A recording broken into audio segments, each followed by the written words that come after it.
ये चार बातें बहुत जल्दी मन को प्रभु में लगा देंगी। अगर आप पकड़ पावे, ना पकड़ पावे तो भोगे। फिर आपका मन आपको जलाएगा, फिर आप रोएंगे, चिल्लाएंगे, भागेंगे। कहां भाग के जाओगे? जो संसार में फंसे हुए जन है वो तो भाग के यहां आ रहे हैं श्री जी की शरण में। यदि आप अपने मन को संभाल नहीं पाए तो फिर कहां भाग के जाओगे? इन्हीं की शरणागति से तो निर्विकार हुआ जाता है, निश्चिंत हुआ जाता है, निर्भय हुआ जाता है। इनके चरणों को छोड़कर कहां निश्चिंतता होगी, कहां निर्भयता होगी? पहला, बिल्कुल ये जीवन की वो दवा है जिससे आप बिल्कुल ठीक हो जाएंगे यदि ये जीवन में उतार लें तो। हृदय में लिख लो, दिमाग में लिख लो, किसी नोटबुक में लिख लो जो आप रोज स्वाध्याय करें। पहला, जहां जहां मन जाए, जिस वस्तु व्यक्ति स्थान में तत्काल अपने प्रिया प्रीतम की भावना कीजिए। ये राधा वल्लभ लाल जी, क्योंकि ये व्यक्ति पहले भी नहीं था, बाद में भी नहीं रहेगा। बीच में जो व्यक्ति दिखाई दे रहा है, ये व्यक्ति नहीं मेरे प्रभु है, वस्तु नहीं मेरे प्रभु है, ये स्त्री नहीं ये प्रभु है, ये पुरुष नहीं ये प्रभु है, ये पापी नहीं ये प्रभु है, ये महात्मा नहीं ये प्रभु है। मान लो, सवाल हल हो जाएगा। दूसरा, जहां जहां मन जाए वहां वहां मिथ्यात्व भाव करके ये सब माया का विलास। राधा वल्लभ श्री राधा वल्लभ। और मन का एक स्वभाव है, जहां हम परिचय उसका ये जान जाते हैं स्वभाव का, तो हम उससे शासन में ले लेते हैं। लोग परिचय नहीं जानते हैं। जो ही आप जानेंगे ये भागाते हुए आ जाएगा। इसको सेकंड में भी कम समय में अधीन किया जा सकता है, और पूरा जन्म लग जाएगा फिर भी अधीन नहीं कर पाओगे। बात को समझिए। ये एक सेकंड में विश्व ब्रह्मांड में कहीं भी यदि इसका परिचय है वो तत्काल पहुंच जाएगा। वायु भी इसके समान वेगवान नहीं है मन। अगर अमेरिका गए हैं, आपने वो दृश्य देखा है, कोई एरिया, महल, घर, जो भी, एक सेकंड के कम हिस्से में वो पहुंच जाएगा। ऐसे मन को प्रभु में लगाने के लिए जहां मन जाए, और जाना कि गया, इतना सावधान साधक होना, गया वो तत्काल आ जाएगा, उसको बुलाना नहीं पड़ेगा, वो तत्काल लग जाएगा। राधा वल्लभ श्री हरिवंश, राधा वल्लभ श्री हरिवंश, राधा वल्लभ। हो सकता है 5 बार न कह पाओ, फिर भाग जाए, फिर उसे लाना है। इसे कहते हैं अभ्यास योग। अभ्यास योग युक्तेन चेतसा नान्यगामिना। एक दिन ऐसा आएगा नान्यगामिना, ये जाएगा ही नहीं, ये नहीं जाएगा। फिर दिव्य शाश्वत परम पुरुष की प्राप्ति इसी से हो जाएगी। तीसरा, हमारे मन में जो सही स्फुरणाएं हो रहे हैं उसका सपोर्ट जरूरी है। विरोध से ही मन केवल काबू में नहीं होता है, सपोर्ट जरूरी है। अब सपोर्ट शब्द से कितना मन प्रसन्न हो रहा है, हर्षित हो रहा है, उस बात का सपोर्ट जो गुरुवाणी, शास्त्र, संत जनों की वाणी, उसके अनुकूल वो बोल रहा है। चलो आज हम तुम्हारी बात पूर्ण कर देते हैं। वो कहता है मुझे आज मीठा खाने की बहुत इच्छा है। ठीक है, हम श्री जी को भोग पधराते हैं, नाम कीर्तन करते हैं, आचमन कराते हैं, फिर उसको पा लेते हैं। बिल्कुल वो आपको भजन में विरोधी भाव नहीं पैदा करेगा। कहीं कहीं मन को सपोर्ट करना है, वो कहीं कहीं शास्त्र सम्मत गुरु आज्ञा के अंतर्गत सपोर्ट जरूरी है, जरूरी है। बिल्कुल विश्वास मानिए, ये 4 बातें जो बता रहे हैं ये जीवन की धरोहर है जो आपको दे रहे हैं। चौथी बात, जो शास्त्र विरुद्ध दोष वाली सलाह दे रहा है, बिल्कुल नहीं, बिल्कुल नहीं, बिल्कुल नहीं। जैसे वो जरूरी है सपोर्ट, ऐसे बिल्कुल सपोर्ट नहीं, बिल्कुल सपोर्ट नहीं, बिल्कुल नहीं। अब वो आपको जलाएगा।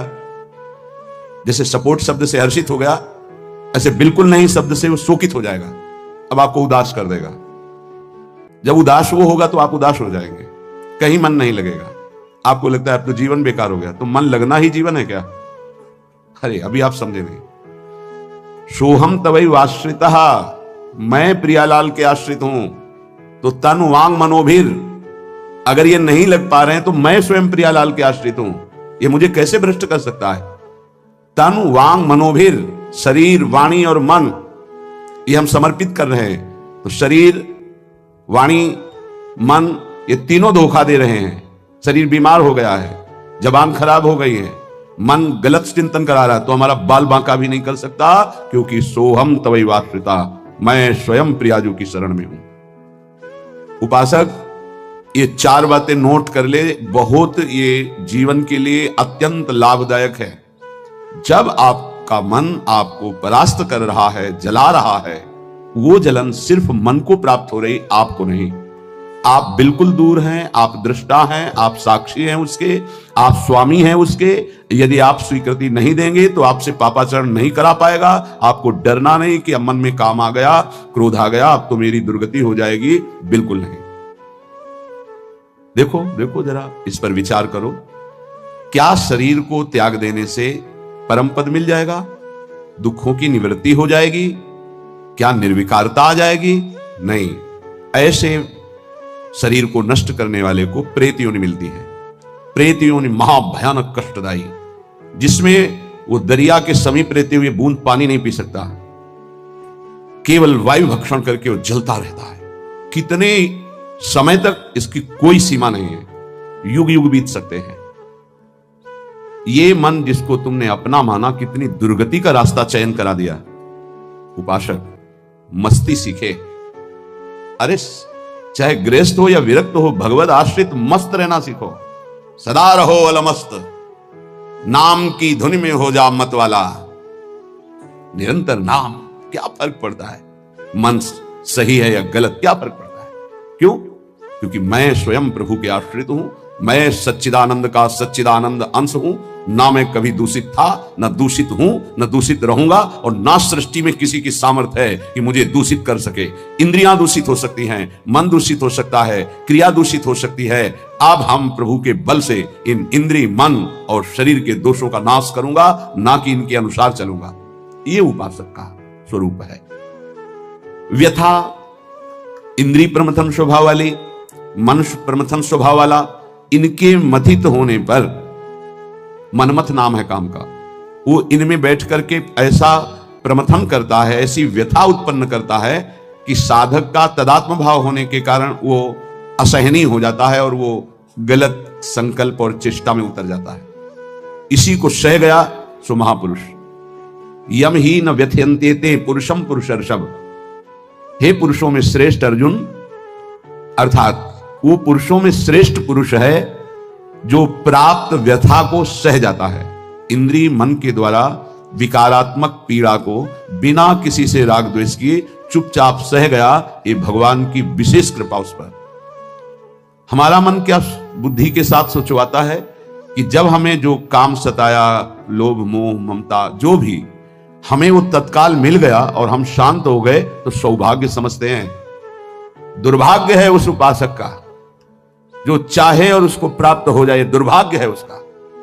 सौभाग्यशाली वो है जो चाहे और ना मिले और जलता हुआ सह गया, उसे वो चीज मिलेगी जो त्रिभुवन में किसी को किसी साधना से नहीं मिलती। यम ही न व्यथयन्ते ते पुरुषम पुरुषर्षभ सम दुखा सुखाधीरम स्वमृतत्वाय कल्पते। वो अमृत पद का अधिकारी हो गया, वो अमर हो गया, अविनाशी हो गया, वो अविनाशी पद में आरूढ़ हो गया जो इस व्यथा को सह गया। व्यथा को सहने वाला वही होता है जो व्यथा का दृष्टा बनता है, भोगता नहीं। तुम दृष्टा हो, बात समझिए। आपने देखा आपका मन गलत चाह कर रहा है, ये आपने देखा, आप में नहीं है, मन में है। पर कहने को होता है कि मेरे मन में दोष आ गया, लेकिन मेरे मन में नहीं, वो मेरे में आ गया, मैंने स्वीकार कर लिया। यही दुर्दशा है माया के द्वारा की गई। इसी का नाम जड़ चेतन ग्रंथि है। यही चिज्जड़ ग्रंथि है जिसका नाश करते हैं वेदांत के द्वारा, भक्ति के द्वारा, योग के द्वारा, कर्म योग के द्वारा, सत्संग के द्वारा, शास्त्र स्वाध्याय के द्वारा। आपको विविध शास्त्रों का सार 5 मिनट में मिल गया, जो जीवन भर प्रयोग किया गया शास्त्र स्वाध्याय करके संतों की कृपा से, वो 5 मिनट में मिल गया। अगर इसे स्वीकार कर लें तो बहुत जल्दी आप महात्मा बन जाएंगे, चाहे गृहस्थ में हो या विरक्त में। महात्मा का संबोधन स्थिति से है, बाहरी किसी पद पदवी से नहीं। स्थिति होती है, उसे महात्मा कहते हैं। महात्मा शब्द भगवान के आगे भी लगता है, महात्मा श्री कृष्ण, ऐसा कई बार महाभारत में संबोधन हुआ। महापुरुष भगवान को कहते हैं, वंदे महापुरुष ते चरणारविंदम। जो भगवान में तन्मय हो गया वो महात्मा, जो भगवान में भगवत भाव को प्राप्त कर लिया वो महापुरुष, अर्थात भगवान और भगवान के जनों में अभेद स्थिति हो जाती है। अगर ये आज जो चर्चा हो रही इसको आप अपने जीवन में नहीं धारण कर पा रहे तो दुर्भाग्य है, जलोगे, रोगे, परेशान कर देगा तुम्हें मन। इसको बहुत बार सुनना।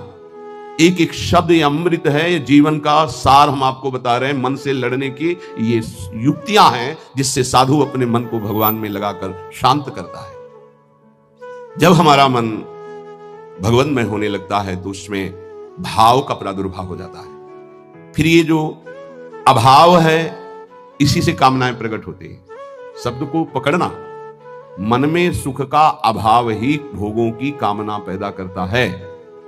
मन में भगवत भाव ही निर्विकारता की स्थिति प्रदान करता है। जब आप इन 4 सूत्रों का प्रयोग करके मन को भाव में ले आएंगे तो यही मन जो आपको रुलाता है, यही नचा देगा।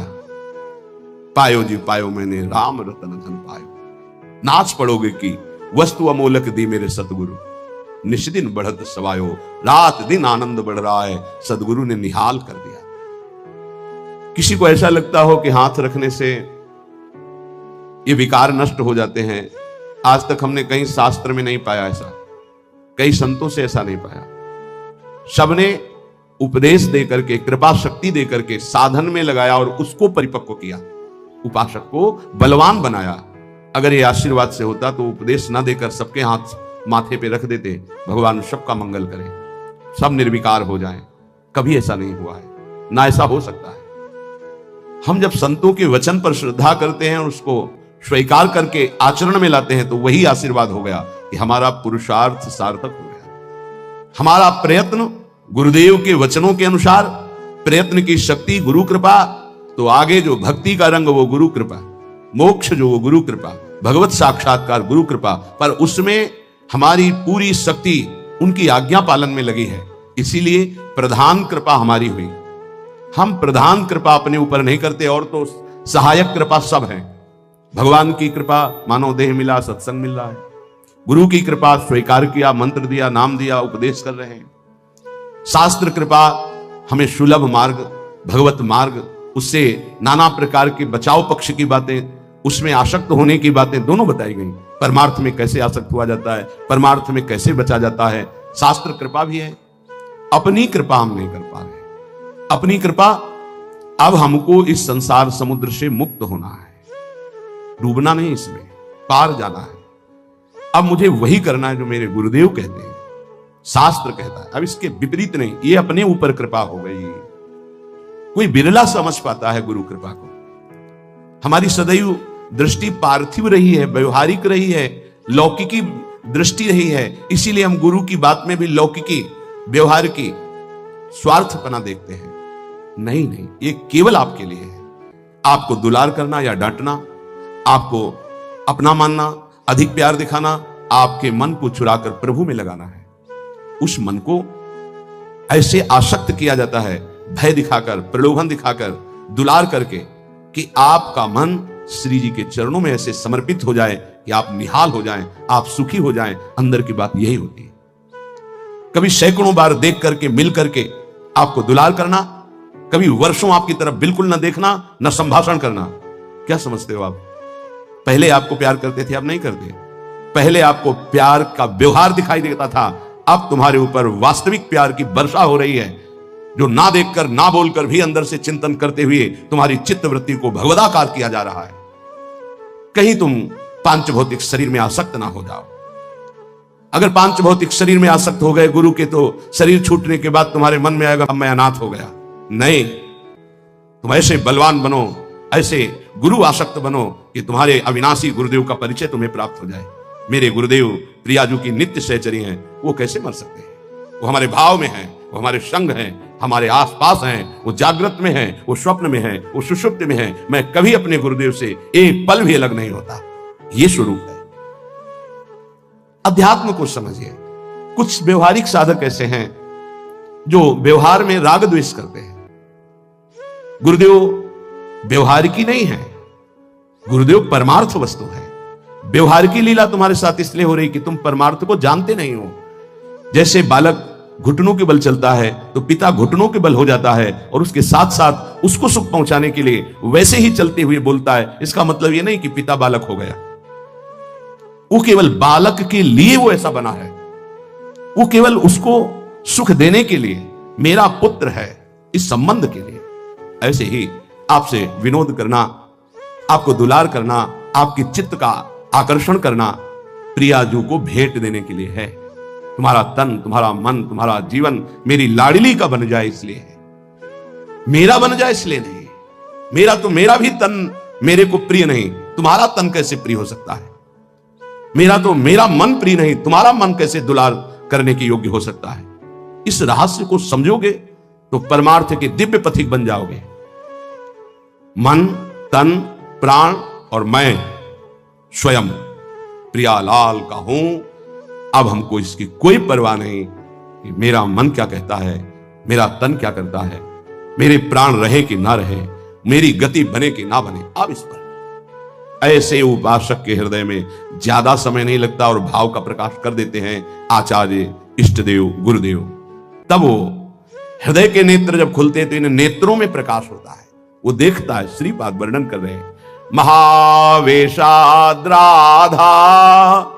मुरलीधरयो पुष्पनिकरम प्रदत्तम भूवल्लीवर विटिपिनोधो रभसकृत निदेशात् संप्राप्तम वर युवती युग्मम प्रिय वहो प्रसूनान्यारोप्य प्रणत मनुहासै कुरुमतिम। उपासक देखता है दिव्य वृंदावन, विविध रत्नों से जटित कंचनमयी भूमि, दिव्य कुंज निकुंजे, महाप्रेमावेश। उसके अंदर एक अद्भुत प्रेम का आवेश जागृत होता है। अगर सही ढंग से चलोगे तो 24 घंटे में 2-4 मिनट के लिए तो आ ही जाएगा। एकदम चित्तवृत्ति बदली, एक आवेश घसीट गया पूरा अंतःकरण प्रियालाल के चरणों में, अद्भुत रूप प्रकाशित हो रहा है। चलो तो तभी कृपा प्रसाद ये उन्हीं को मिलता है जो जल जल करके, रो रो करके एकांत में अपने हृदय को पावन कर चुके हैं। उनके हृदय में आवेश जागृत होता है। एक खिलवाड़ थोड़ी कि तुम जल रहे हो, जलते ही रहोगे। तुमको वो इनाम मिलेगा इस जलन का जो ब्रह्मा को भी नहीं मिला। थोड़ा तो धैर्य रखिए। देखता है कि अद्भुत लताएं, भावना कीजिए, स्वर्णिम भूमि, दिव्य रत्नों की कांति प्रकाशित हो रही है। उसमें अद्भुत कुंज है और इस कुंज में पत्ते कम, फूल ही फूल है। लताओं में विविध सुगंधे, विविध रंग, ऐसे मानो श्रृंगारित किया गया हो। और प्रिया और प्रीतम, कैसी रूप माधुरी मेरी लाडली की, अंग अंग से सौंदर्यता मानो बरस रही है। प्रियाजू को आभूषण पहनाए जाते हैं, उनसे सुंदरता बढ़ती नहीं, छिपती है। छवि के छिपाईबे को और रस के बढ़ाईबे को, सेवा रस बढ़ाने के लिए और छवि को छिपाने के लिए हमारी स्वामिनी का श्रृंगार होता है। श्रृंगार से सौंदर्य बढ़ता नहीं, छुपता है हमारी स्वामिनी का। राधा, जिनकी आराधना स्वयं श्री कृष्ण करते हैं, राधा का भाव यही है, जिनकी आराधना स्वयं श्री कृष्ण करते हैं। ऐसी राधा किशोरी मुरलीधरयो, अधरों पे मुरली धारण करके प्रियाजू के समीप गान कर रहे हैं। तो पुष्प निकरम प्रदत्तम भूवल्लीवर विटपिनोधो रभसकृत, नाच पड़ी लताएं, झंकृत हो गई लताएं, कंपायमान हो गई, तो फूलों की वर्षा हो रही। ऐसे खिले हुए पुष्पों के समूह से युक्त जो लताएं हैं, एक एक लता में पुष्प ही पुष्प। उनके नीचे श्री लालजू महाराज बंसी बजा रहे हैं और अपने सौंदर्य से संपूर्ण निकुंज को प्रकाशित करती हुई हमारी स्वामिनी जो विराजमान है पार्श्व में। ये लता को जब सौभाग्य मिला तो झंकृत हो गई, कंपायमान हो गई, तो पुष्पों की वर्षा हो रही है। इधर निदेशात् संप्राप्तम वर युवती युग्मम प्रिय बहु, वृंदा देवी ने इशारा किया तो ये लताएं नृत्य कर रही। ये जड़ नहीं है। प्रिया प्रीतम बहुत लताओं की इस प्रेम भरी अर्पित पुष्पांजलि को पाकर के आह्लादित हो रहे हैं। ऐसा लग रहा है मानो ये वृक्ष प्रिया प्रीतम को पुष्पांजलि अर्पित कर रहे हो। अद्भुत पुष्प वर्षा। निदेशा, वृंदा सखी ने आदेश किया, समस्त सखियों ने सुगंधित पुष्पों की पुष्पांजलि अर्पित की श्री चरणों में। पहले लताओं ने, फिर सखियों ने। श्रेष्ठ सखियों ने मुस्कुराकर प्यारे जू के चरणों में पुष्पांजलि अर्पित की। ये लीला मेरे मन में बस गई। श्रीपाद कह रहे, ये मैंने देखा। अरे जिनके चरण एक बार उदित हो जाए तो जीवन मुक्त महापुरुषों को जो ब्रह्मानंद मिलता है वो फीका लगने लगे। उनकी ये शोभा, श्रीपाद कह रहे, मैंने देखा, मेरे मन में कुरुमतिम, यही मति बन जाए कि मैं यही देखता रहूं। अब ये शोभा, ये लीला मेरे नेत्रों से कभी ओझल ना हो। समुत्फुल्लदुवल्ली तरुष उपगायच्छुकपिकम समुद्यो तद्भूमि प्रमद सुनु तद्वर्हि नटनम। जब सब सखियां पुष्पांजलि अर्पित की तो समुत्फुल्लदुवल्ली तरुष उपगायच्छुकपिकम, जो ऊपर लताओं में, वली में, वृक्षों में बैठे हुए सुख सारिका, कोकिला ये गायन करने लगी, मानो मूर्तिमान राग रागिनियां ही वृंदावन के पक्षियों के रूप में बैठी हो। प्रिया प्रीतम उस गायन को सुनकर आनंदित हो रहे। तो समुद्यो तद्भूमि प्रमद सुनटद्वर्हि नटनम, वर्हि माने मयूर, मयूर के झुंड आकर के नीचे नृत्य कर रहे हैं, भूमि में नृत्य कर रहे हैं मयूर मंडली, पुष्पों की वर्षा करती हुई लताएं कंपायमान, सखियां पुष्पांजलि अर्पित कर रही, लताओं और वल्लियों में, वृक्षों में बैठे हुए सुख सारिका राग रागिनियां मानो मूर्तिमान बैठी हों, ऐसे गायन कर रही। सरिच्छैलाद्येत्युल्लसित मणिझंकार ललितम, समीप में विराजमान पर्वतों से झरझर झरझर झर ऐसे झरनों की ध्वनि आ रही, उसके समीप विराजमान जो मणियों से जटित किनारे हैं, सारस हंस आदि पक्षी कलरव कर रहे हैं। ध्रुवम वृंदारण्यम हरिरसम महाव्यूहलमिदम, श्रीपाद कह रहे मैं देख करके हरिरस, प्रिया प्रीतम का प्रेम रस, मेरा हृदय व्यूहल हो रहा है, विकल हो रहा है। वृंदावन की कृपा से मैं शोभा देख रहा हूं, कैसी अद्भुत झांकी, रंग बिरंगी पुष्पों से श्रृंगारित लताएं, सजी हुई लताएं, स्वयं उनके नीचे लाल जो बंसी बजा रहे हैं, प्रिया जो अद्भुत सौंदर्य प्रकाशित करती हुई समीप में विराजमान है। मुरली की ध्वनि और प्रियाजू की रूप कांति से प्रेम विवश होकर लताएं कंपायमान हो रही, उनसे पुष्प गिर रहे, सखियां पुष्पों की पुष्पांजलि से चरणों में चढ़ा रही, डालों पर बैठे हुए, लताओं पर बैठे हुए पक्षी अद्भुत ध्वनि कर रहे, और मयूर मंडली समीप आकर नृत्य कर रही, समीपस्थ पर्वत से झरने झर रहे, किनारे मणियों से जटित, उन पर हंस सारस बैठकर कोलाहल कर रहे। श्रीपाद कह रहे हैं ये शोभा, ये हरिरस मेरे हृदय में व्यूहल विकलता पैदा कर रहा है। प्रिये त्वं मामंगी कुरु चपुरु चंद्राभवदने, दृढ़ियो निर्माणा भवतु रसनाद्या तव गुणैः। हे प्रियाजू, बस हमारी तो अब एक ही मांग रह गई है। श्रीपाद कह रहे वो मांग उनकी तो पूर्ण हो गई, हमारी है। प्रिय त्वं मामांगी कुरु, मुझे अंगीकार कर लो, बस आप मेरी स्वामिनी हो, मैं आपके सिवा न कुछ देखना चाहता हूं न सुनना चाहता हूं। ये हे श्री प्रियाजू, बस मेरी अब एक इच्छा रह गई है। जब से मैंने आपकी महिमा, आपका नाम, आपका गुण, आपकी लीला, मेरे चित्त में विकलता हो गई कि आप स्वीकार कर लें, आपके सिवा मेरा कोई नहीं। ये ठसक आ जाए मेरी बल श्री वृंदावन रानी, बस। श्रीपाद कह रहे मामंगी कुरु। देखो ये हमारी स्वामिनी जो क्या है, ये स्वयं परिचय प्राप्त कराएंगे लालजू। आप आगे बढ़िए। अनंत दैवी शक्तियां जिनके एक अंश से प्रकट है, ये त्रिगुणात्मिका माया जिस मूल प्रकृति से प्रकट है, ये मूल प्रकृति की ईश्वरी है हमारी स्वामिनी जो, मूल प्रकृति भी इन्हीं से प्रकट है। यही श्री कृष्ण है, यही परब्रह्म है, इतना भी अंतर नहीं है। वो आगे चलोगे तब पता चलेगा। अपने लोग ब्रह्म मार्ग से, ब्रह्म भाव मार्ग से आए हैं, कोरी भावुकता वाले नहीं है कि हम कोरी भावुकता का वर्णन कर रहे हो। मान जाओगे तो जान जाओगे, जानने की सामर्थ्य तो संभाव्यो पे विरंचि नारद शिवो, न देवैर ब्रह्माद्य न खलु हरिभक्तैर न सुरदा दिव्यद्वै राधा मधुपति रहस्यम। ये आगे बढ़ोगे प्रियाजू की कृपा से तो लालजू आपको परिचय बताएंगे अपनी प्रियाजू का कि है क्या। अपने लोग तो उस कोटि के ब्रह्म भाव के नहीं थे जिस कोटि की श्रीपाद है। पहले लीला का वर्णन करते हैं कि ये मुझे रसास्वादन मिल रहा है, फिर कहते हैं अब बस एक ही मांग रह गई, ये इनकी नहीं, इनको तो प्राप्त है, ये हम सबकी सुनने वालों की मांग है। प्रिय त्वं मामंगी कुरु, हे प्रियाजू बस तुम मुझे स्वीकार कर लो। ये तुम शब्द प्यार का है, यहां सम्मान शब्द नहीं। जितना गाढ़ प्यार होता है वहां सम्मान गायब हो जाता है। तू तो सखी सयानी, तय मेरी एको न मानी, हों तोषों कहे तहारी जुगति जुगति सो। ये कौन बोल रहा है? प्यार बोल रहा है, प्रेम का अद्भुत मूर्तिमान हरिवंश महाप्रभु। ये पद तेरे हित लेना आई, इसमें देखिए तू तय से बात हो रही, ये किससे की जाती है? ये समान वाले। तो सखी का तात्पर्य क्या होता है? समान, मेरी प्रिय सखी। गजब हो गया। जहां हमारी ऐसी नीचता है कि हम किसी योग्य नहीं, वहां आचार्य कृपा ने प्रियाजू के सखी बना दी। मेरी प्राण प्रिय सखी, सख्य समानता, सखी तू तय, ये भाषा प्रयोग महाप्रेम में हो रहा है।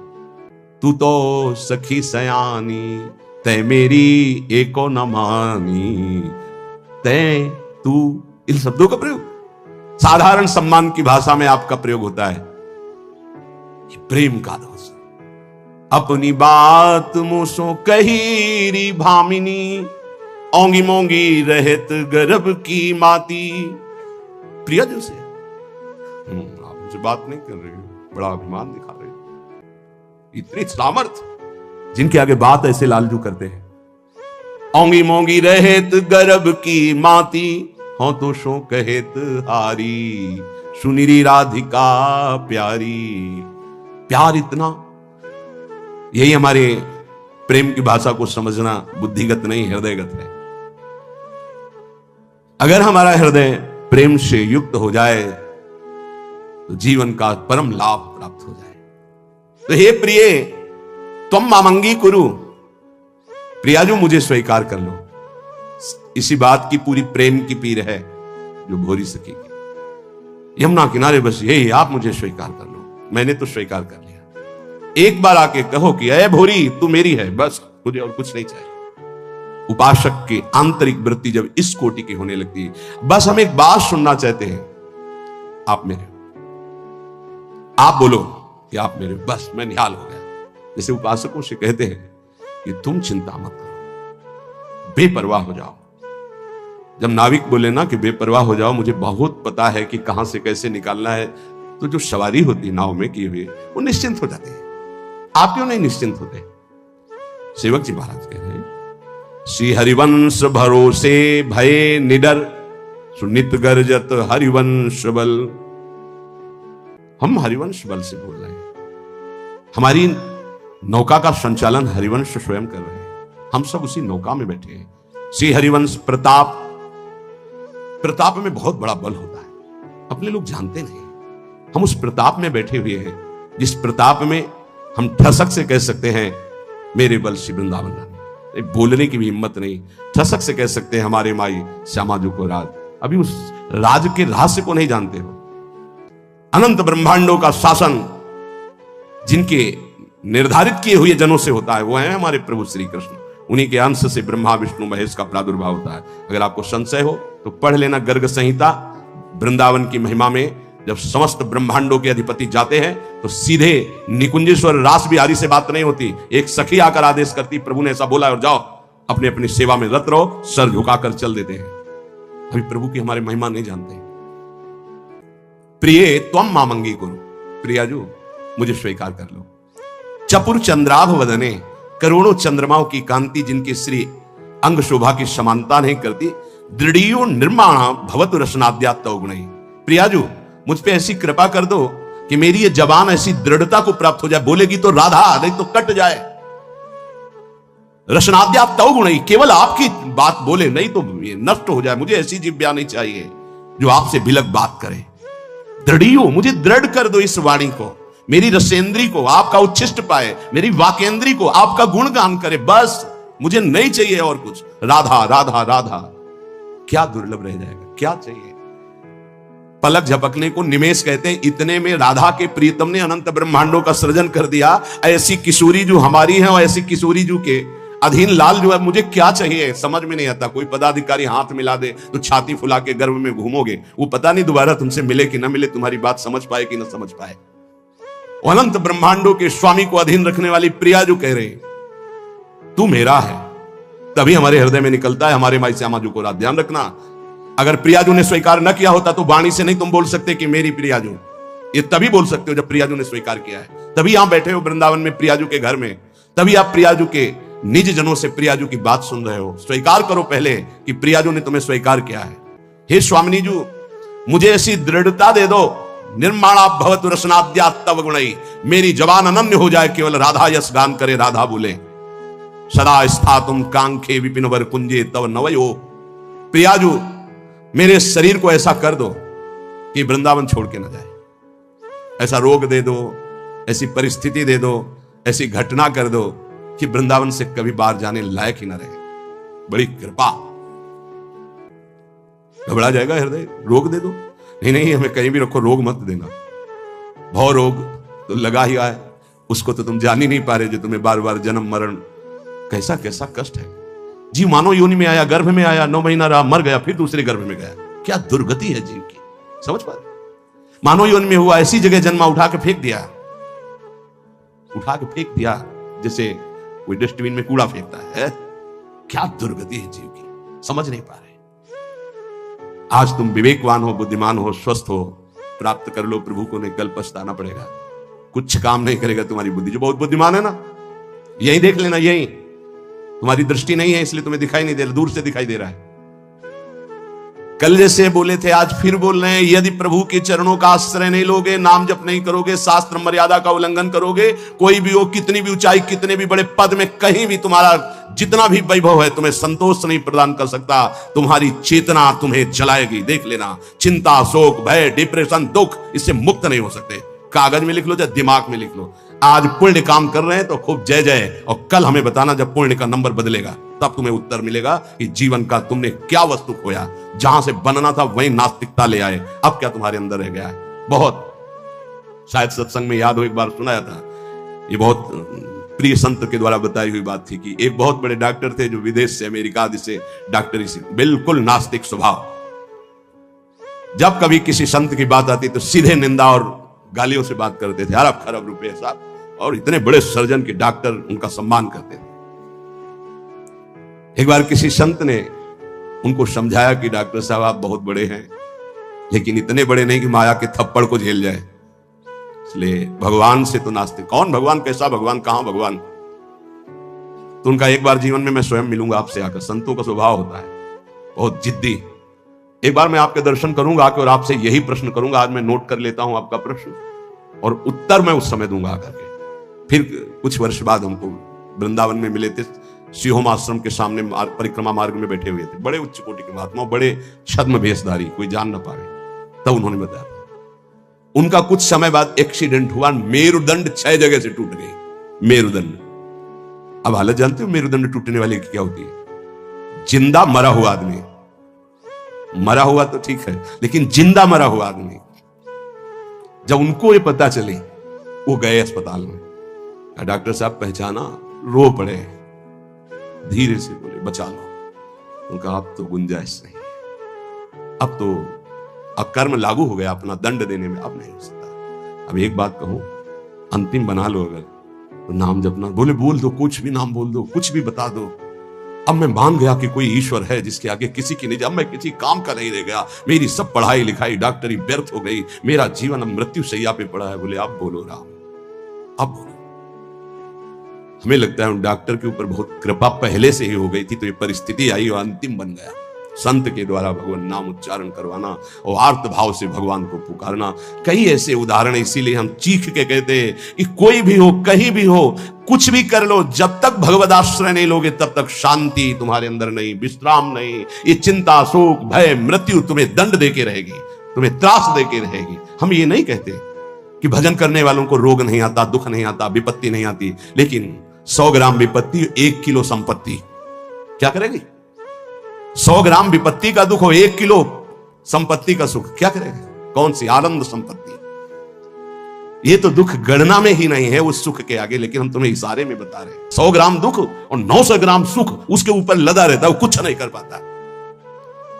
भगवद आश्रित के हृदय को तुम नहीं जान पाओगे। तुम भी भगवद आश्रित हो जाओ। सदा स्थातुम कांखे विपिन वर कुंजे चनवायो। ऐसी कृपा कर दो श्री जी कि धाम से जाने योग्य न रह जाए, ऐसी कृपा कर। बड़ी कृपा होती है। जैसे कोई जंगली जानवर होता है ना, और उसको काबू में जब किया जाता है तो गांव में एक लंगड़ डाला जाता है। अब वो उतने ही कदम चल पाएगा जितने में उसको चारा मिले, बस। ऐसे ही श्री जी जब कृपा करती है तो किसी असाध्य रोग का लंगड़ डाल देती है। बस जियो चुपचाप, कैसे? राधा राधा राधा, और आ जाओ हमारे पास। ये बड़ा सौभाग्य होता है, बड़ा सौभाग्य। अभी नौजवान एक परसों के आए थे, यहां कैंसर था, कह मैंने आपको गुरु मान लिया, अब राधा राधा राधा, अब एक श्वास भी नहीं राधा नाम से अलग जाएगी, बस मुझे कोई आशीर्वाद नहीं, बना रहे बस राधा राधा, छूटे। कितनी कृपा हो गई। कोई अपने जीवन की जब निराशा की स्थिति को देखता है तब आशा उसकी बनती भगवत प्राप्ति की। अब तो गया भाई, अब तो राधा राधा। हम तो कहते प्रणाम है भगवान की इस विधान को, प्रणाम है उस दुख उस रोग को जिसने निश्चय करा दिया कि अब तो राधा राधा राधा। बड़े भाग्य की बात है ये, यद्यपि बर्दाश्त नहीं होगा भाग्य सबको।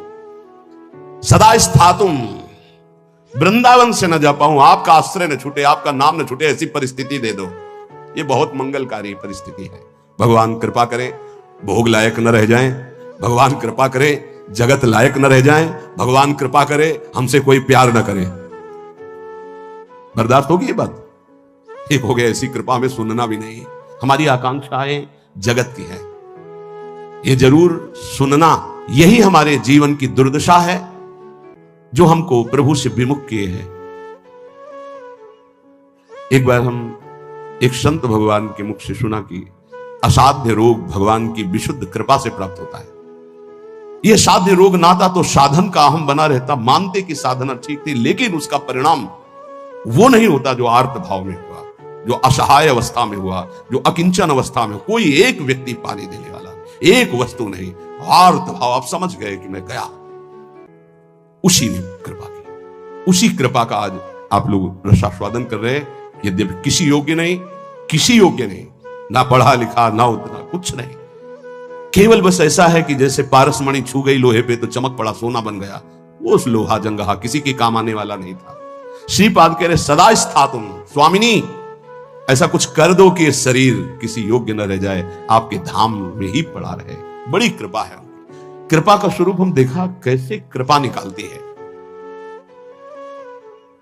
बिल्कुल विषय में लगे हुए हैं, एकदम निकाल के ऐसा भगवदाकार वृत्ति जो वर्षों में नहीं होती साधना से, वो मिनटों में कर देती कृपा। हमने देखा, प्रमाण देखा। वो अज्ञानी जीव नहीं जानते हैं उस कृपा को। कृपा एक क्षण में भगवत प्राप्ति करा देती है, एक क्षण। साधना तो असाधनों का त्याग करने के लिए होती, कृपा के लिए साधन असाधन कुछ मतलब। बाढ़ आई तो सब बहा के ले गई, ये कृपा बाढ़ है। श्रीपाद करे ऐसी कृपा कर दो कि मेरा जीवन सिर्फ वृंदावन। क्यों वृंदावन में ही? क्यों? ऐसा क्या खास बात है? केवल भगवत प्रेम प्राप्ति वृंदावन से हो सकती है। मोक्ष प्राप्ति तो काशी में भी हो जाएगी, प्रेम प्राप्ति ये वृंदावनेश्वरी। ये हम अपने छाती की बात कहते हैं, अगर तुम समझ पाओ। हमसे पूछो प्रमाण, तो हम इसीलिए छाती शब्द बोला है।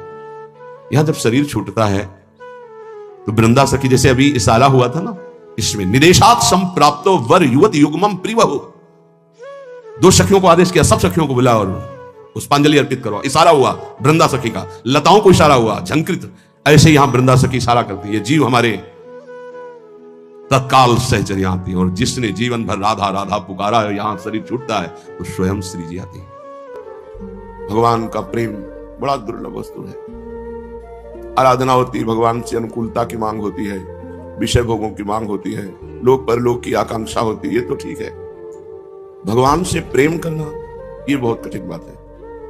किसी बिरले महापुरुष के हृदय में प्रेम प्रकाशित होता है, और जब प्रकाशित होता है तो फिर ऐसा आनंद का उन्माद होता है कि वो लोक बाह्य हो जाता है। संसार की समझ, संसार की पहुंच से वो बाहर हो जाता है। महाप्रभु चैतन्य देव तो प्रेमावतार ही है। वो कोई जीव थोड़ी है कि प्रकट होकर साधना की तो उनके हृदय में कृष्ण प्रेम जागृत हुआ, ऐसा नहीं। कृष्ण प्रेम ही मूर्तिमान चैतन्य महाप्रभु के रूप में है। जिसके हृदय में भगवत प्रेम उत्पन्न हो गया, उसे फिर संसारी बातें अच्छी नहीं लगती। जैसे जिसकी जिह्वा मिश्री का स्वाद चख ले, गुड़ के सीरा चाटने की इच्छा नहीं होती। ये संसार, ये भोगानंद, जब तक भगवदानंद नहीं मिलता तभी तक अच्छा लगता है। स्थायी भगवत प्रेम होने पर मनुष्य सचमुच आनंद में पागल बन जाता है। इतना आनंद भगवान के प्रेम में, आनंद में पागल बन जाता है। जैसे लोग भोगों में पागल हैं आनंद के लिए, पर आनंद भोगों में है नहीं, इसलिए दुर्गति हो रही है। अगर आनंद की वास्तविक अनुभूति करनी है तो श्री भगवान में है। खूब नाम जप करो, भगवत लीला चरित्र सुनो, पवित्र आचरण, भगवान की शरण में, तो धीरे धीरे विषय प्रियता का नाश, पापों का नाश, हृदय का निर्मल होना, फिर भगवदानंद। और प्रेम तो इससे भी ऊंची बात है। जिसके हृदय में प्रेम प्राप्त होता है, प्रेम प्रकट होता है, सचमुच सचमुच वो आनंद में पागल बन जाता है। उसे इस बाह्य संसार का होश ही नहीं रहता। जिन्हें किन्हीं महापुरुष की कृपा से या किसी पुण्य स्थान के प्रभाव से क्षण भर के लिए भी प्रेमावेश हो जाता है, वह तो वास्तव में प्रेम की झलक है। जैसे पर्वत के शिखर के ऊपर बने हुए मंदिर की किंचन मात्र धुंधली सी चोटी देखकर कोसों दूर से कोई पथिक आनंद में उन्मत्त होकर नृत्य करने लगे कि हम तो पहुंच गए, नहीं अभी बहुत दूर है, वो ऊंचाई पर है, इसलिए ऐसा लगता है हम नजदीक आ गए। उसी दशा जो भगवत प्रेम की है, अगर कहीं भगवान की चर्चा सुनते हुए या भगवान की कोई करुण प्रसंग सुनते हुए थोड़ी देर के लिए रोना आ जाए, तो ऐसा ना समझे कि प्रेम आ गया। वो सात्विक सतोगुण भाव है, अभी प्रेम नहीं है। क्योंकि जब प्रेम प्रकट होगा तो कभी घटेगा नहीं। छिनई चढ़े छिन उतरे, सो तो प्रेम न होई, अघट प्रेम पिंजर बसे, प्रेम कहावे सोई।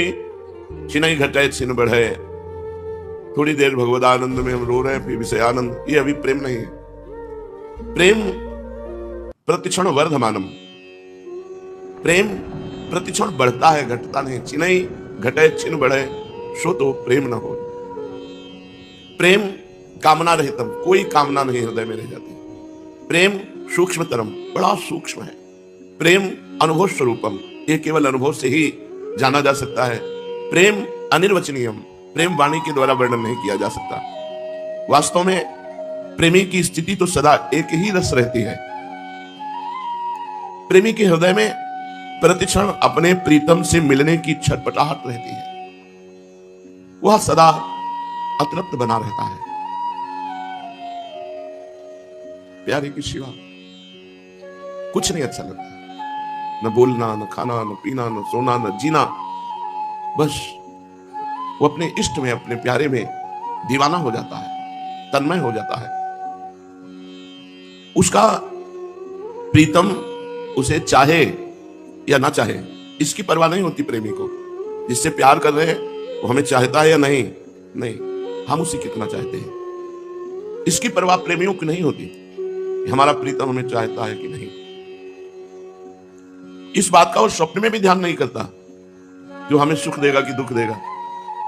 वो तो अपने प्यारे की ही सर्वस्व स्मृति, परम धन स्मृति बस अधीर बना रहता है। आंखों से आंसू और अपने प्यारे का चिंतन, दो ही काम रह जाते हैं।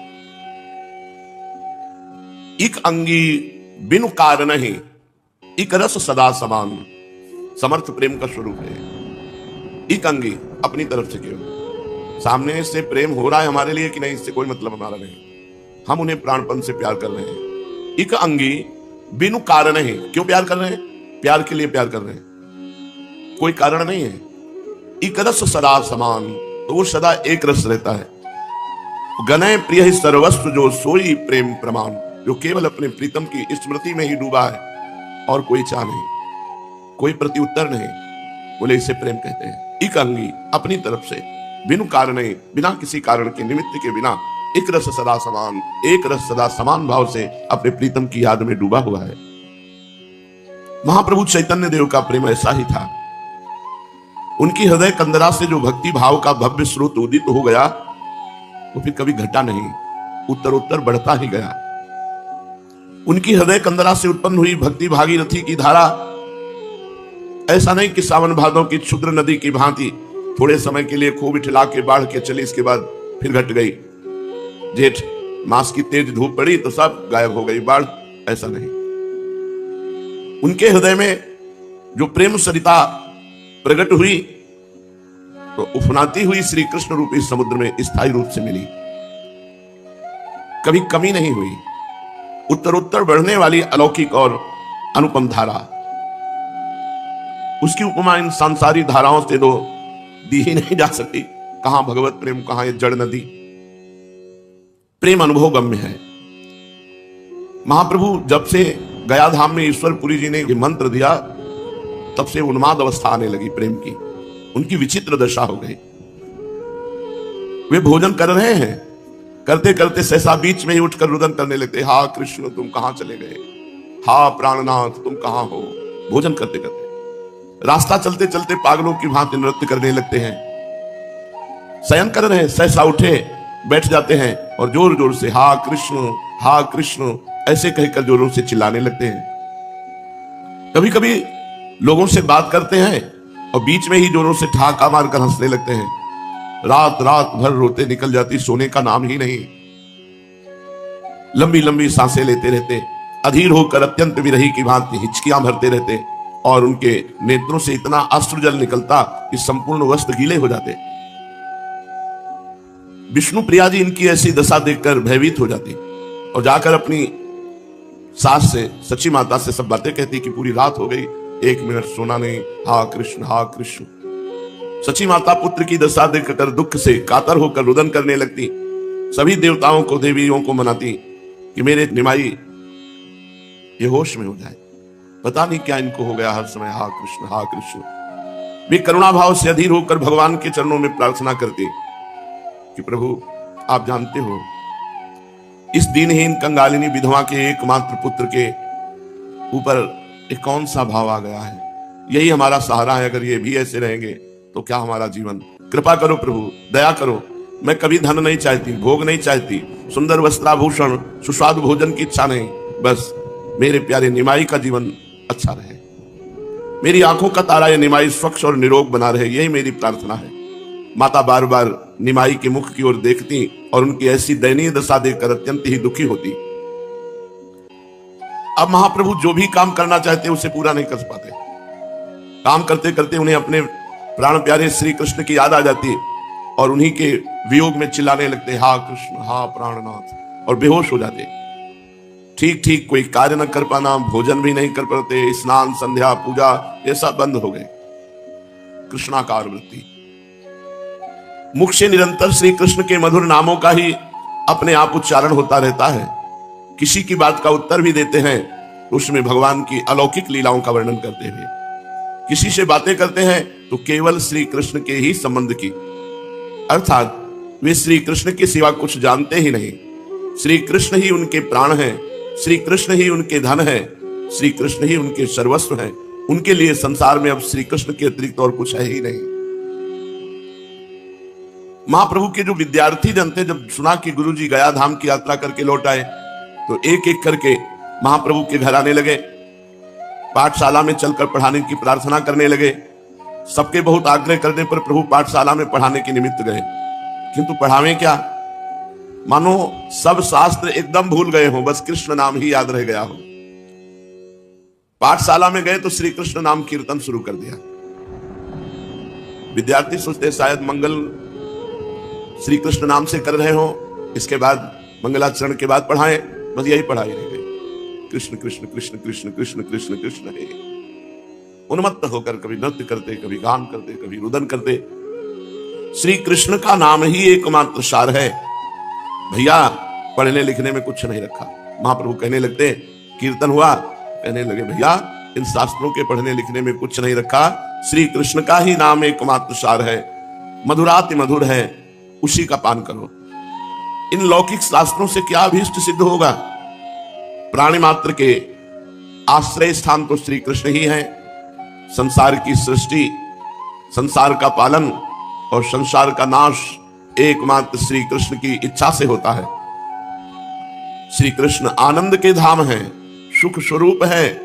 उनके गुणों का आर्त होकर गान करते रहना मनुष्यों का परम पुरुषार्थ है। इतना कहते कहते महाप्रभु रो पड़ते और उच्च स्वर से कृष्ण नाम उच्चारण करते।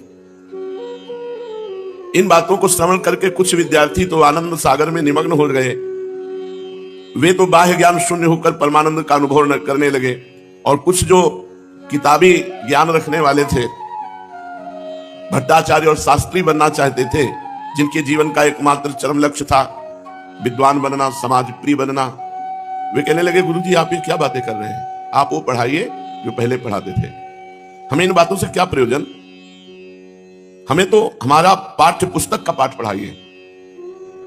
हम यहाँ पाठशाला में भक्ति तत्व की शिक्षा लेने के लिए नहीं आए हैं, हमें तो व्याकरण, अलंकार, न्याय आदि पुस्तकों के पाठकों को पढ़ाइए। जो पुस्तकों के पाठ है हम पाठक हैं, हमें वो पढ़ाइए। विद्यार्थियों की ऐसी बातें सुनकर महाप्रभु ने कहा, भाई आज हमारा स्वास्थ्य ठीक नहीं है, आप लोग अपना अपना पाठ बंद रख कर दीजिए, पुस्तकों को बांध कर रख दीजिए, आज चलो हमारे साथ गंगा स्नान करने, कल पाठ करवाएंगे। इतना सुनते ही सब विद्यार्थी अपनी अपनी पुस्तकें बांध दी और प्रभु के साथ गंगा स्नान के निमित्त चल दिए। गंगा जी पर पहुंचकर बहुत देर तक जल विहार होता रहा। रात्रि हो जाने पर प्रभु लौटकर घर आए और विद्यार्थी अपने अपने स्थानों को चले गए। दूसरे दिन महाप्रभु फिर पाठशाला में पहुंचे। जब प्रभु गुरु आसन पर आसीन हो गए तो विद्यार्थियों ने अपनी अपनी पुस्तकों में से प्रश्न पूछना आरंभ किया। कोई विद्यार्थी पूछता, सिद्ध वर्णों सामान्य बताइए। महाप्रभु बोले, नारायण श्री कृष्ण ही सब वर्णों में सिद्ध वर्ण है। कोई पूछता, वर्णों की सिद्धि किस प्रकार से होती है? महाप्रभु उत्तर देते, श्री कृष्ण की दृष्टि मात्र से ही सब वर्ण सिद्ध हो जाते हैं। भगवदाकार उत्तर, केवल भगवदाकार। ऐसा उत्तर सुनकर कोई कोई विद्यार्थी कहता कि ये भक्ति भाव की बातें छोड़िए, जो ठीक बात शास्त्र में लिखी है वो बताइए। महाप्रभु कहते, ठीक बात तो यही है कि प्रतिक्षण श्री कृष्ण नाम का ही संकीर्तन करते रहना चाहिए। ये सुनकर सभी विद्यार्थी एक दूसरे की ओर, मुख की ओर देखने लगते। कोई तो चकित होकर महाप्रभु के श्रीमुख की ओर देखने लगता, कोई कोई धीरे से कह देता, दिमाग में गर्मी चढ़ गई है। दूसरा उसे धीरे से धक्का देकर कहता, नहीं ऐसा मत कहो। प्रभु अब जो उत्तर देते हो श्री कृष्ण परक उत्तर देते। बड़े बड़े विद्यार्थी कहने लगे, आप ये तो ना जाने कहां की व्याख्या कर रहे हैं, शास्त्र में तो ऐसी व्याख्या नहीं लिखी। महाप्रभु उत्तर देते, मैं शास्त्रों का सार बता रहा हूं, किसी भी पंडित से जाकर पूछा हो, वह सर्व शास्त्रों का सार श्री कृष्ण के चरण कमल की प्राप्ति ही बताएगा। विद्यार्थी बेचारे इनकी अलौकिक बातों का उत्तर दे ही क्या सकते थे। सब अपनी अपनी पुस्तकें बांधकर अपने अपने स्थान के लिए चले गए। कुछ समझदार और बड़े छात्र पंडित गंगादास जी की सेवा में पहुंचे। वे प्रणाम करके उनके समीप बैठ गए। कुशल प्रश्न के अंतर आचार्य गंगादास ने उनके आने का कारण पूछा। दुखी होकर उन लोगों ने कहा, महाराज जी हम क्या बताएं, हमारे गुरुजी जब से गया से लौट के आए हैं उनकी विचित्र दशा हो गई है। वे कभी हंसते हैं कभी रोते हैं। पाठशाला में आते हैं तो पाठ पढ़ाने के लिए, किंतु पाठ न पढ़ाकर भक्ति तत्व का उपदेश देने लगते हैं। हम लोग व्याकरण, न्याय, अलंकार तथा साहित्य आदि किसी भी शास्त्र का प्रश्न करते हैं तो वे उसका कृष्ण परक उत्तर देते हैं। उनसे जो भी प्रश्न किया जाए उसी का उत्तर ऐसा देते हैं जो पाठ्य पुस्तक के एकदम विरुद्ध है। और पता नहीं क्या हो गया, कभी कभी पढ़ाते पढ़ाते रोने लगते हैं और कभी जोर से, हा कृष्ण प्यारे, हा प्यारे, हा प्राण वल्लभ, पाहि माम राधा वल्लभ, रक्षा करो, ऐसा पुकारने लगते हैं। अब आप ही बताइए, इस प्रकार हमारी पढ़ाई कैसे होगी? हम लोग घर बार छोड़कर केवल विद्या अध्ययन के निमित्त यहाँ पढ़े हैं। यहाँ पर हमारी पढ़ाई लिखाई कुछ होती नहीं, उल्टे पढ़े लिखे को भूल जाते हैं। तो वो आपके हैं शिष्य, आप बुलाकर निमाई को समझा दीजिए, निमाई पंडित को, कि वो हमारा पाठ्यक्रम हमको पढ़ावें। पंडित गंगादास जी वैसे तो बड़े भारी नामी विद्वान थे, किंतु उनकी विद्या पुस्तकी ही विद्या थी। भक्ति भाव से एकदम कोरे थे। ईश्वर के प्रति उनका उदासीन भाव था। यदि ईश्वर होगा भी तो हुआ करे, हमें उससे क्या काम। समय पर भोजन कर लिया, विद्यार्थियों को पाठ पढ़ा दिया, बस यही हमारे जीवन का व्यापार है। कुछ इसी प्रकार के उनके विचार थे। महाप्रभु के भक्त हो जाने की बात सुनकर वो ठहाका मारकर हंसने लगे। विद्यार्थियों से कहने लगे, हाँ सुना तो है मैंने भी कि निमाई अब भक्त बन गए हैं। पंडित होकर उन पर यह क्या भूत सवार हो गया है? ब्राह्मण पंडित को तो निरंतर शास्त्रों के अध्ययन अध्यापन में ही लगे रहना चाहिए। खैर, अब तुम लोग अपने अपने स्थानों को जाओ, कल उसे मेरे पास भेज देना, मैं उन्हें समझा दूंगा, मेरी बात को वो कभी नहीं टालते। इतना सुनकर विद्यार्थी अपने अपने स्थानों पर चले गए। दूसरे दिन प्रभु से विद्यार्थियों ने कहा, आचार्य गंगादास जी ने आपको अपने यहाँ बुलाया है, आगे आपकी इच्छा है, आज जाइए या फिर किसी दिन हो आइए। आचार्य गंगादास जी का बुलावा सुनकर प्रभु उसी समय 2-4 विद्यार्थियों को साथ लेकर उनके स्थान पर पहुंचे। वहां जाकर प्रभु ने अपने विद्या गुरु के चरणों की वंदना की। गंगादास जी ने भी उनका पुत्र की भांति आलिंगन किया और बैठने के लिए एक आसन की ओर संकेत किया। आचार्य की आज्ञा पाकर उनके बतलाए हुए आसन पर महाप्रभु बैठ गए। प्रभु के बैठ जाने पर साथ के विद्यार्थी भी पीछे एक ओर हटकर पाठशाला की बिछी हुई चटाइयों पर बैठ गए।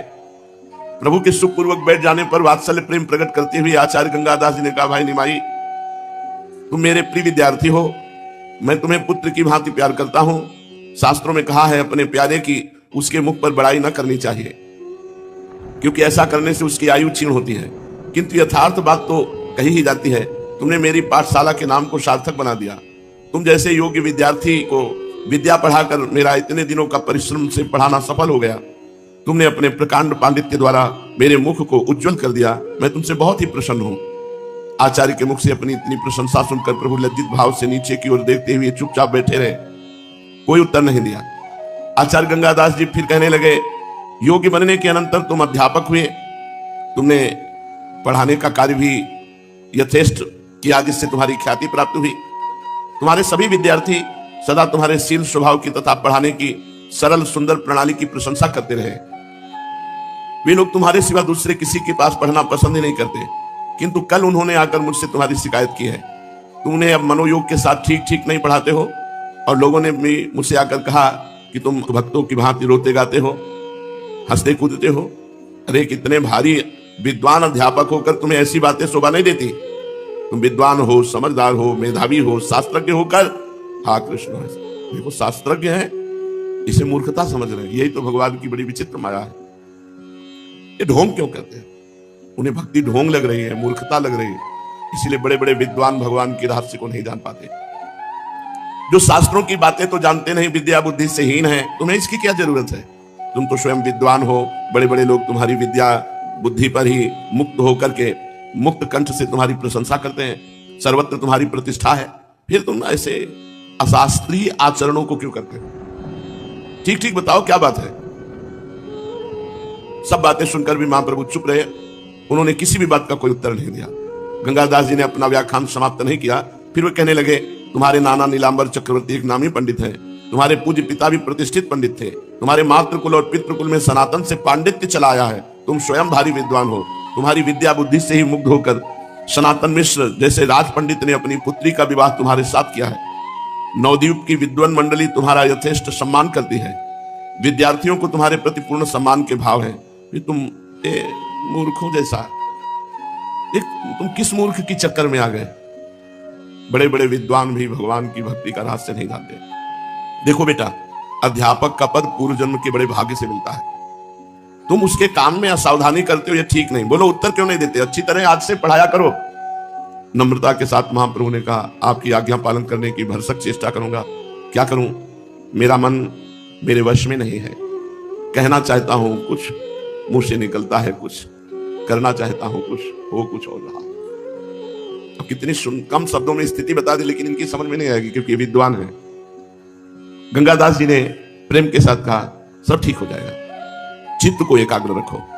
तुम तो समझदार आदमी हो, मन को वश में करो, सोच समझ कर बात का उत्तर दो।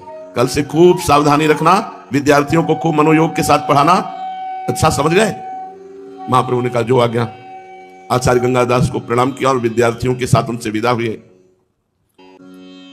जिन नयनों में प्रीतम की छवि समा गई, जिस हृदय मंदिर में श्री कृष्ण की परमोज्वल परम प्रकाश युक्त श्रीअंग शोभा स्थापित हो गई, भला उसमें दूसरे के लिए भी स्थान कहा?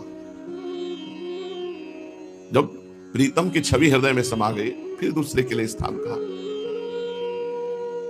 जिनका मन मधुप श्री कृष्ण कथा रूपी मकरंद का पान कर चुका है, जिनके चित्त को चित्तचोर ने अपनी चंचल चितवन से अपनी ओर आकर्षित कर लिया है, वे फिर अन्य वस्तु की ओर आंख उठाकर भी नहीं देख सकते।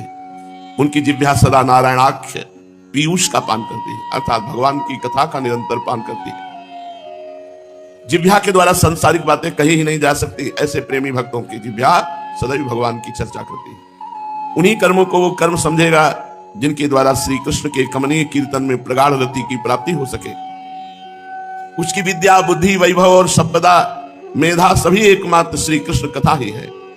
महाप्रभु चैतन्य देव का चित्त अब इस मृत्यु लोक में नहीं रहा, कृष्णमय हो चुका, चित्त कृष्णाकार हो गया, प्राण कृष्ण रूप बन चुके, मन का उनके मनोहर गुणों के साथ तादात्म्य हो चुका, चित्त उस माखन चोर की चंचलता में समा गया, वाणी उसके गुणों के गुलाम बन गई। अब वे करें भी तो क्या करें? सांसारिक कार्य करने के लिए मन बुद्धि चित्त इंद्रियां आदि कोई भी उनका साथ नहीं देती, वे दूसरे के वश में हो चुकी। महाप्रभु की सभी चेष्टाएं श्री कृष्ण में ही होने लगी। आचार्य गंगादास जी की मधुर और वात्सल्यपूर्ण भर्त्सना के कारण वो खूब सावधान होकर घर से पढ़ाने के लिए चले। दूसरे दिन विद्यार्थियों ने अपने गुरुदेव को आते देखकर उनके चरण कमलों में साष्टांग प्रणाम किया। सभी आराम से बैठ गए। विद्यार्थियों का पाठ आरंभ हुआ। किसी विद्यार्थी ने पूछा, अमुक धातु का किस अर्थ में प्रयोग होता है और अमुक लकार में उसका कैसा रूप बनेगा? भावावेश में आकर महाप्रभु कहने लगे, सभी धातुओं का एक श्री कृष्ण के ही नाम में समावेश हो सकता है। शरीर में जो सप्त धातु है और भी संसार में जितनी धातु सुनी कही जा सकती हैं, सभी के आदि कारण भगवान श्री कृष्ण ही है। उनके अतिरिक्त कोई अन्य धातु हो ही नहीं सकती। सभी स्थितियों में उनके समान ही रूप बनेंगे। पूछा था कि इस अमुक धातु का क्या अर्थ है और उसमें लकार होगा तो कैसा रूप बनेगा? महाप्रभु ने कहा, सब धातुओं का अर्थ श्री कृष्ण है और श्री कृष्ण का रूप समान होता है। भगवान का रूप नील श्याम है। उनके श्री विग्रह की कांति नवीन जलधर की भांति एकदम स्वच्छ हल्के नीले रंग की सी है। उसे वैडूर्य या घन की उपमा तो साक्षात चंद्र न्याय से दी जाती है। असल में तो वो अनुपमेय है। किसी भी संसारी वस्तु के साथ भगवान की रूप की उपमा दी ही नहीं जा सकती। प्रभु के ऐसे उत्तर को सुनकर विद्यार्थी कहने लगे, आप तो फिर वैसी ही बातें कहने लगे। धातु का यथार्थ अर्थ बताइए, पुस्तक में जो लिखा है उसी के अनुसार कथन कीजिए। महाप्रभु ने अधीरता के साथ कहा, धातु का यथार्थ अर्थ तो यही है जो मैं कर रहा हूं। इसके अतिरिक्त मैं और कुछ कह ही नहीं सकता। मुझे तो इसका वही अर्थ मालूम पड़ता है, आगे आप लोग जैसा समझें। इस पर विद्यार्थियों ने कुछ प्रेम के साथ अपनी व्यवस्था प्रकट करते हुए कहा, आप तो हमें ऐसी विचित्र विचित्र बातें बताते हैं, हम अब याद क्या करें? हमारा काम कैसे चलेगा? इस प्रकार हमारी विद्या कब समाप्त होगी और इस तरह से हम किस प्रकार विद्या प्राप्त कर सकते हैं? प्रेम के आवेश में आकर महाप्रभु कहने लगे, सदा याद करते रहने की तो एक ही बात है, सदा सर्वदा सर्वत्र श्री कृष्ण के सुंदर नामों का ही स्मरण मात्र से प्राणी मात्र का कल्याण हो सकता है। सदा उसी का स्मरण करते रहना चाहिए। आहा, जिन्होंने पूतना जैसी बाल घातनी को, जो अपने स्तनों में जहर लपेटकर बालकों के प्राण हर लेती थी, उस क्रूर कर्म करने वाली राक्षसी को भी सदगति प्रदान की। उन श्री कृष्ण की लीलाओं का चिंतन करना ही मनुष्यों के लिए परम कल्याण का